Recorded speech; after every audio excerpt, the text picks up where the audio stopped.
I think for anyone struggling with mental health issues, when you do give yourself the time to like take a break and attend to yourself, then you come back stronger than ever. And for me, that was the case. And I feel like I'm still riding the wave of like some of the best work that I've ever done. So it was worth it. Awesome. How have you been? I've been good, man. I've been good. Yeah, I'm excited to chat with you, about everything you've had going on up until, now since the last time we spoke, and obviously about the album that's coming out next month. Yeah. Yeah. Well, as I was saying, a lot has changed, including the music. It just sounds so different from the It's About Time stuff. It's just so different. No, 100%. I was gonna say it's definitely got this. That's kind of like an R&B vibe, but then there's a lot of acoustic guitar on it, which I really like. There's some really upbeat stuff, and then some slower songs. It's really a great album. Yeah. Yeah, it's so funny you say that like an R&B. Bless kind of does have an R&B vibe. I didn't even think of that, but it does. Yeah, that's the one that really sticks out to me, kind of having that, yeah, more R&B vibe. But like, I think it's Rise Above or Learning to Let Go, like just like a lot of acoustic guitar, but Learning to Let Go is really upbeat. I really like that song. I think that's my favorite one, and the title track of the album, Real Me. Yeah, yeah. I've gotten a lot of people really like Real Me. My personal favorite is probably also Learning to Let Go. I really like that song. Oh, that's cool. Yeah, that's my. It's like a hooky, but it's so good. Your voice is incredible. Like you can tell I mean, your voice is awesome no matter what. But I feel like in this EP or on this new album versus the EP, like you push yourself even further. I feel like. Yeah, yeah. Well, I appreciate you saying that. It was definitely like a step forward for me, which is what I was hoping it would be. Awesome. Well, let's just recap our last conversation really, really fast. So you're born and raised in Chicago. Yes, sir. Born and raised. Cubs And fan. yeah, there you go. Well, how did you originally get into music? I know that was kind of your first love, and then the acting thing happened after you did the audition for American Idol and all that kind of went through, and then you got back to Chicago. But I didn't really talk to you about how you originally got into music and like the first instruments you learned. Yeah, I think the first instrument I ever learned was the piano, and then I eventually started to learn guitar when I did Bunk'd on Disney. They actually brought in a guitar instructor for me to play Oh, on that show. really? They did, so they paid for lessons, which was nice. And I mean, I had known how to play before that, like the basics, but I think I just got better when, I started doing lessons with that instructor. Uh-huh. Uh, but yeah, I think let's see. I obviously fell into acting. My first love was music, but it was just kind of like a spontaneous thing. Like you said, I auditioned for American Idol, and then I thought that was going to lead to the music career that I was always hoping I'd have, but it Hmm. did. It led to an acting career, and I thought that was really counterintuitive because I don't know if it's just because it's reality TV and you're in front of the cameras and stuff that and it was televised that, this one agent in Chicago like signed me for representation, and that was just the path that I took. But it was never my intention to become an actor. I really fell in love with acting after I signed with that agent in Chicago and started doing it professionally. Hmm. And then I just never stopped. So now it's kind of nice. I get to be full circle and come back to the music career that I was always hoping I'd have. Yeah, it's fascinating because I'm sure a lot of people who know you from TV, and then they'll see, oh, you're doing music, thinking like, oh, now he's doing this music thing. But in reality, it was like totally vice versa, right? I mean, you were doing the music thing, you went to pursue music, and then once you were on American Idol, you got representation, which totally led you into this different career path for a while. Yeah, it's so true. It's really weird to me that people are like, "Oh, now he's doing music." Like, you're right. I was always doing music. It's just like I wasn't signed with a label at that point. I had kind of put it off to the side to focus on my acting career. It was always the thing I did first, actually. Uh-huh. And now it's just coming full circle, like I said. So I'm happy it is that way because it's what I've always wanted to do. You still got a little taste of it. Sounds like, I mean, even on Bunk, didn't you sang the theme song, didn't you, to the show? Or was I that did. getting you confused? Okay, I thought so. Yeah. So Yeah. that's And kind they of would have cool that me they like let you do that, right? I mean, take totally, totally. Like they would have me, they had me record the theme song. They had me record like another song. And then I also did another project called A Week Away where I performed on, like the entire album basically. And Mhm. that went on Netflix. But, I've always had a chance to do it in my acting roles. Which is nice. And it definitely helped in like me becoming a better artist and a better singer.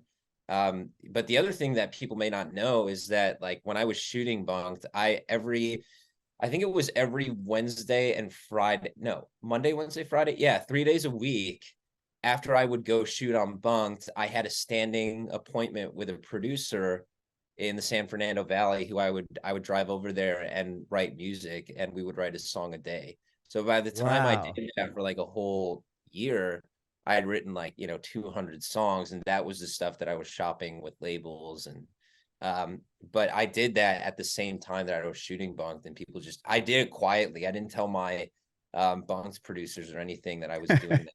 I didn't want them to think I wasn't focused or anything. Right. They're like, what is he doing on the side here? Is he trying to break away and Yeah, do this exactly. music thing? Wow. So with those two, like those songs that you had written at that point, did you like because it was kind of like this secret thing, not really secret, but something you were kind of keeping separate from your acting career?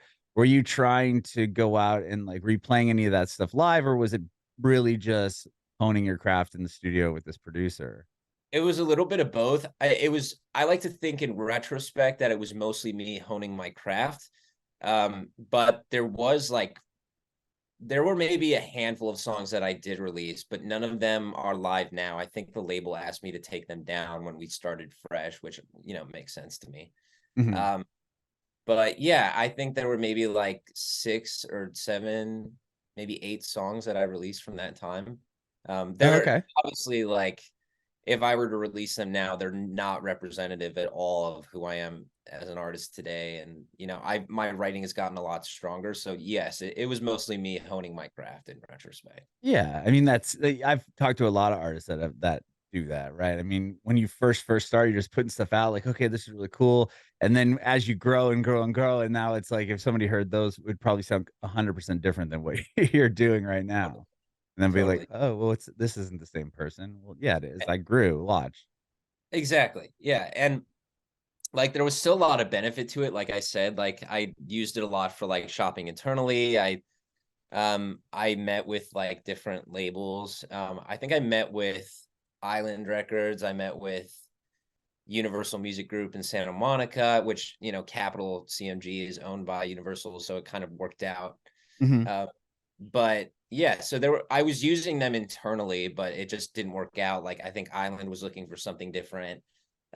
Universal, that leg of Universal, I think I met with like the parent UMG, and Okay. they were looking for something different.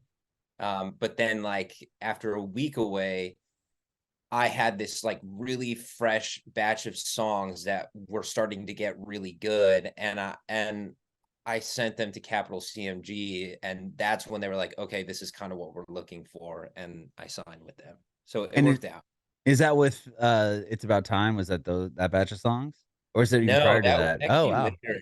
These were songs that I had written throughout the years that were like the best of the best that I had written. And then I think a couple new ones at that time where I was like, whoa, this is really good. Like this needs to be sent to a Mhm. label. Okay. So And it with worked. them, did you kind of start fresh then when you put that out? Yeah. And then that's when Capital CNG was setting me up with like their in-house producers and writers and stuff, and the people they traditionally work with. And that's when I got like the It's About Time stuff. And that at the time it just like blew the other stuff out of the water, because that's how it is with the labels. It's like their writers and producers are so good. So it's like when you get in a room with them, it kind of like immediately blows the stuff that you were doing without the label out of the water. Yeah, you just have like this person that has been doing this or probably curated so many other hits that it's like, oh, like Oh, this is a really rad idea. Like, let's kind of take it this way. Like, they can help you kind of sculpt. I would imagine like some of the song a bit more. yes, for sure. And with Real Me, like with this new album, I worked with a lot of the same writers and producers that I worked with on the It's About Time EP, but I think at this point, like, I've come into my artistry so much that it it's just so much stronger than even the It's About Time stuff and what I was doing then. Hmm. Even though it's the same writers and producers, it's like I was able to bring something way more fresh and skilled to the table just because of the experience I attained on the last EP. Hmm. So I honestly feel like the real me stuff is the best stuff that I've ever done. And on top of that, I have a ton of like stories and personal stuff that I went through that I think shaped this album in ways that I just would have never expected, even a year or 2 years ago. Yeah, it seems like you were really vulnerable on this EP, and talking about, like, from what I was reading a little bit just about your personal life, like you went through a lot of stuff over the it's hasn't been a whole, like, I mean, what, a couple of years since the last time I spoke, and that had came out, and you said you went through a lot, and you're talking about mental health and a lot of things on this album. Was that, like, hard to, get the courage to kind of put that out? No, Oh. normally it would have been, but I surprisingly it didn't feel like I had to muster up too much courage because I felt like this was I've always been kind of quiet about my mental health struggles in Mhm. the past, but after like what I went through, it was a breaking point that I was like, I have to share this. This is like life-changing stuff. And I mean, it was really impactful at the time. Like, I ended up taking a personal break and like I went to Arizona for a brief time to just like take a personal break from work. And then I stopped working in all aspects of my career, film, TV, music, for 8 months. I Oh didn't my work. gosh. Yeah. Because at the time, my mental health was not, I wasn't healthy enough that I was like, if I do work right now in this state, first of all, I'm not going to be my best self, or I'm putting out my best work, and I don't want it to get captured on film that I like look bad, or am not acting normal. Right, But right. it was that, so I just made the conscious decision, like, I need to not work until I get better and can give my 100%. But it was that bad. I was forced to take that break, and I was living off my savings for a long time, and it was horrible, man. I mean, it was horrible. But at the same time, I needed to go through it. And but at that level, like, because it's one thing to struggle with it, like, oh, I'm having a rough day, and I'm situationally depressed, like that kind of mental health. Mhm. But like when it's a breaking point like this, like, no, I literally can't work. I have to move to Arizona to like spend time in the mountains and like rediscover myself and who I am. That's like a whole different level. So I felt like at that point I didn't have to muster up the courage. It was like it was the right time and place to finally share this, and I wanted to do it unapologetically and shamelessly. Like, no, I'm ready to share. Mhm. Yeah, but still, I mean, to kind of to have the, you know, ability to be like, "You know what? I'm gonna stop working. I'm gonna put everything aside. I need to focus on myself." And then to go do this, move to Arizona for 8 months, or take time off for 8 months, and then to come forward and be like, "Okay, I'm gonna share this all." That, I mean, that does take a lot of courage, but, and also, like, was there a point where you knew, like, it's time? Like, did you just kinda come to a realization? You're like, "Okay, I know I feel better. It's time to get this out." And did you write it all after the experience? Or was it pieces that you had written kinda during? I Blessed was written before the experience. That's Oh, the only interesting. song that was written before the experience. That was written in, I think, 2021, but then everything else was written after the experience. Blessed just kind of fit into the project. Um, no, I think it was just, like I said, the right time and place, and I felt like I had so much to write about. Um, and just like having gone through this, I had to share it in my music, and it wasn't until I actually had a show that was it was like my only obligation. I had one show that was booked like, you know, because I took that break, and then 8 months later, I like had this standing show that was like put off from the year before, and I had to do it, right? Mhm. And so my manager asked me, he was like, "Do you want to reschedule the show because you're still not in a good place?" And you know, this was 8 months after my healing journey started. And I was like, "No, you know what? Like this, I'm gonna make this show date the end point of this journey for me, and I'm gonna do this show." And you know, after 8 months, that show finally came up. I did this show, and from that point on, it was like I started working again. It was like that show was the turning point, and the show was so good. It was like the best show that I had ever done, and it was the first thing that I did after coming out of this like mental health journey. And I honestly feel like it was because of the time off that I took in the mental health journey that my work and my artistry improved from that point on, and like my stage presence was better, my vocals sounded better, I felt like so fresh and refreshed, and like I was ready to take on the world again.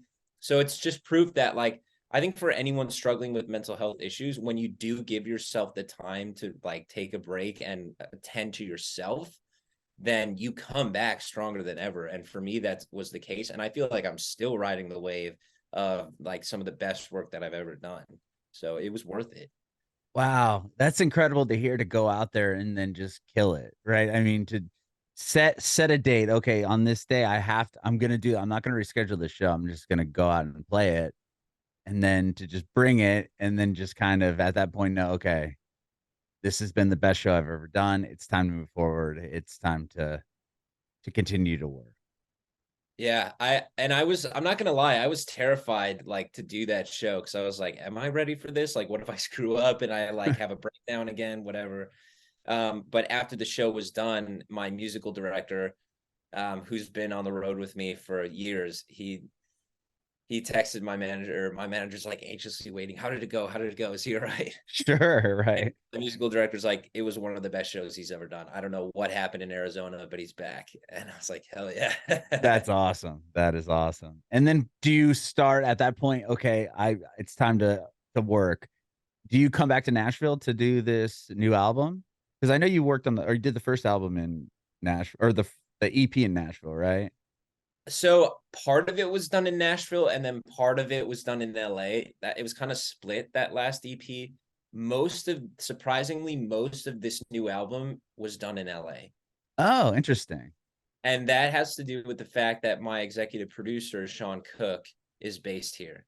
Okay. So, you know, Sean and I live in LA, and we've kind of known each other through the music industry out here. And, you know, so we write and we see each other in LA every now and then. But he and I will travel to Nashville to work with some of the writers out there. So, you know, most of the stuff was done here, and Mhm. then we would like go over to Nashville here and there to, you know, like write a new song, but then we would come back to LA to record it at his home studio. Okay. Yeah. What was like the first, or what was the first song that you had written when you got back? And did you kind of know at that point, like, okay, this is beyond, like, did you know that this was the best stuff? Like, I know this is going to be really good, or I know this song is the best thing I've done yet. Was that the feeling? And what song was the one that you finished first or started first? Yeah, the song I started first. I'm pretty sure it was out of the group Real Me. Oh, I think, interesting. and I think that song is really strong. Oh, it's Um, it's a great song. yeah, and it typifies the album so nicely. And that's why I called it Real Me. And not to mention, Real Me is mentioned as a theme in Learning to Let Go, and I'm not there yet as well. Mhm. So it just felt fitting that like this is a common theme. This has to be the title. But when we wrote Real Me, I was like, okay, this is something different. This is something new, and I'm really liking it, right? And then that was further solidified with Learning to Let Go, which was the same writer as Real Me, Brandon Burnett. Mhm. And then on top of that, we had, you know, Give You Up with Abby Seiler. And I loved that song. You know, I was like, that's kind of got like a D&B thing. And it's so unsuspectingly cool in its production and its writing. So as the project started coming together, I was like, okay, I've got something really good here that I just wasn't expecting. Mhm. I think it's Give You Up that has like the really kind of like it's almost like a trappy like drum beats right throughout. It's like I think you're playing acoustic guitar, but the beats are like it's I don't know how to explain it, but it's like faster on the beat end versus what you're playing. And it's really cool sounding. Yeah. Yeah, and that's that whole drum and bass vibe that is really popular right now. A lot of stuff on, Apple Music playlists, or I think even Ed Sheeran did a song. There's a song called like Celestial or something, and that's got like the same vibe where it's the drum and bass Mhm. underlying the track. And then the vocals are kind of like the track is double time, but the vocals are, in In time. time. Yeah, that's what I Yeah. noticed. It's really cool. It's a cool vibe, and it's new. It feels to me like what dubstep was like 10 years ago. It's like everyone's like, what is this? Like this is new. And now it's like such a big common thing. I feel like D&B could be the next big sort of production thing. Um, yeah, it was cool to be able to experiment with it. Yeah, and you nailed it. I mean, it works because when I was listening to it, I was like, "Oh, wow, this is really cool." The vocal is definitely slower in the it's almost like the guitars are slower, and then the drum and bass like really kind of drive the song. Yeah, yeah, that's one of my favorite songs for sure. And then like the album just so or it just takes it takes you so many places with, I'm Not There Yet being like we kind of discussed that like more like R&B. I think it's that the one that's more like R&B, and then you have like one that you really set to like really acoustic guitar. Or is Blessed maybe Blessed? No, Bless is more the R&B one, I Oh think. yeah, yeah. Yeah, Okay, yeah. And Blessed is then the I'm R&B the one, yeah. and then I'm I'm Not not There there Yet. yet. It's the slower acoustic song. Maybe Yeah, that's kind of I'm like a getting them flip ballad vibe. flopped. Yeah. Okay. I got you. I got you. Yeah, that one's kind of like a ballad vibe. Actually, that one just came out today. Yeah, I'm excited about that one. Yeah, I'm not there yet. I wrote in Venice, California, with a guy named Dave Lovin, and he's really talented. Like it was just me and him in the room, and I usually don't do writing sessions with just like me and one other writer. Uh-huh. Usually I like to have like a top liner, a producer, and me. But Dave and it was just me and him that day. And I just like opened up to Dave the first time I met him. I was like, hey man, like this is what happened. I told him about the mental health stuff too. And he was so receptive to it. Like he embraced it, and he got ironically like super excited to write about it. It seemed like he immediately jumped in. He's like, oh, this is so good. I love his enthusiasm, his energy, his kindness. So I do hope I get a chance to write with him again. But he kind of spearheaded I'm Not There Yet, and I think it's such a nice juxtaposition from the rest of the album because it is that kind of like ballady track that the project needed. Hmm. uh, yeah, it's a vulnerable song. I'm kind of like staring down some depression in the lyrics, and which felt Sure. nice to get off my chest. And yeah, it's just complements the rest of the project so nicely. Yeah. I'm sure that his energy and being so receptive to what you were saying probably helped to be more vulnerable. Like it wasn't like he was standoffish when you're like, I want to kind of write about this. It was like, oh, let's go in and embrace what you're kind of talking about. Yeah. Oh, for sure. And it's actually really funny because, you know, in writing a project centered around mental health, I obviously had to like open up about my journey to these, because the writers are expecting you to be honest and vulnerable so that they can write you the song that you want to be vulnerable with. Hmm.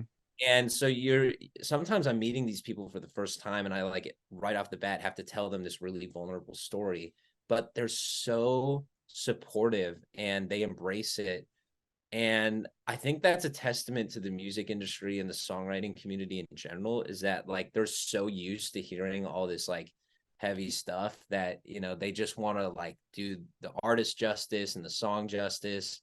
That's what songwriting is all about, is like being vulnerable and opening up a part of yourself. Like I think every artist or songwriter knows like that's what makes a good song. So like if there's an opportunity to embrace the vulnerability, like they're never going to judge it. They're just going to be open and excited about it, you know? Mhm. Yeah, 100%. It's like you're meeting this person for the first time and you're like, okay, here, let me just spill my guts to you real quick, and then we'll try to like figure Exactly. this out.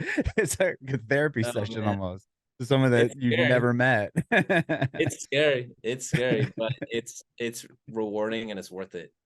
That's awesome. Yeah, the album is amazing. Are you doing I didn't notice any shows posted yet, but is there a possibility that you'll be going on the road to support the album like you did with that big tour you did a couple years ago now with the other EP? Yeah. In March. In March I will. Ah, okay. Finally.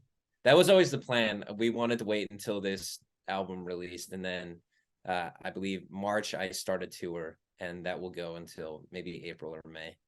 Amazing. I hope you stop here in Nashville I think I'm supposed to. I know I have again. stops in Jacksonville, Florida. I think Atlanta. I think there's one in like Birmingham, Alabama. They're kind of scattered around that area. And then I'm not sure if I think there's stops in the Midwest that we're planning on.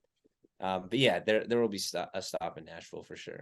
I love it. I was gonna say Are you gonna Birmingham stop isn't by? too far. Oh yeah, of course. Of course. Hell yeah. We love that little show you did before the big one at Bridgestone. That was such a cool experience. Just you up Yeah. there playing some songs and uh, so intimate and you just sharing your life with everybody. I mean, that was so fun. That was so cool. My kids loved it. Thanks. Oh, Yeah. great. I'd love to hear that. Yeah, and hopefully, I'd love to do that tour again, hopefully with a longer set because I had a limited time slot for that particular tour.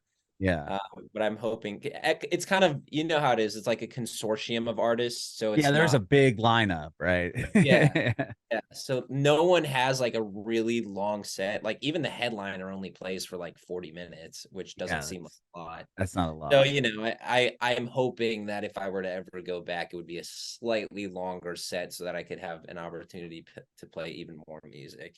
Yeah. Well, that's awesome. Thank you again, Kevin, for doing this. I have one more quick question before I let you go. I want to know if you have any advice for aspiring artists. Yeah, great question. Keep writing. That would be my best advice because like you're flexing your muscles and I feel like it takes, just from my own experience, it takes like 50 songs to get one good one. But if you write a song a day, then, after a couple months, you might have a really good song on your hands. So the only way to keep doing that is by writing. Awesome. How have you been? I've been good, man. I've been good.